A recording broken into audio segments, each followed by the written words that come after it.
पर जिसने कभी वेद का गत्ता भी नहीं देखा, किस कलर का गत्ता होगा, वो भी व्यासपीठ पर बैठ रहा है। जिसने वेद का इखे तोड़ जेतवा तक पढ़ा नहीं है, कभी समझा नहीं कभी, वो भी व्यासपीठ पर बैठ के इस व्यासपीठ की लज्जा और धज्जियां उड़ा रहा है।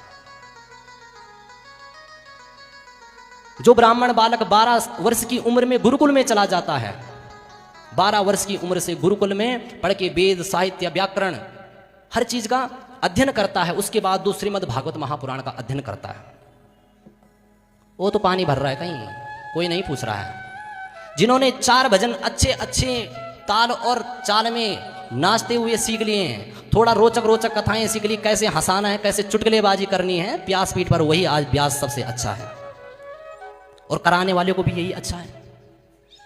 वो नहीं देख रहे कि वेद पढ़ा है कि नहीं पढ़ा है, अधिकारी है कि अनधिकारी है, हर कोई व्यासपीठ पर बैठ रहा है। तो इसका विचार यजमान को स्वयं करना चाहिए कि किसको बिठाएं किसको ना बिठाएं। जिसने वेद पढ़ा हो, और वेद पढ़ने का अधिकार किसको है? अच्छा, आप ऑफिस जाते हैं, आपके ऑफिस का कुछ नियम होता है, कानून होता है, या सबको घुसा देते हैं ऑफिस में? नियम कानून होता है ना ऑफिस का।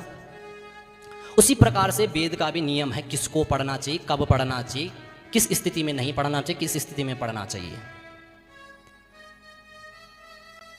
वेद मंत्र की जननी गायत्री माता, गायत्री का अधिकार किसको?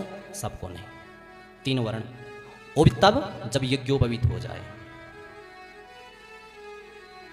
यज्ञोपवीत में ही गायत्री मंत्र दिया जाता है। जब गुरु गायत्री मंत्र कान में दे दें तब गायत्री का उच्चारण करना चाहिए, वो भी मुख से, मुख के भीतर। गायत्री मंत्र कभी मुंह से बाहर नहीं बोलना चाहिए, सबसे बड़ा पाप, नरकगामी हो जाता है व्यक्ति, यानी उसने वेदों का नाश मार दिया। तो यज्ञोपवीत किसका होता है आपने समझ लिया, ब्राह्मण वैश्य क्षत्रिय। और व्यासपीठ पर कौन कौन बैठ रहे हैं आजकल,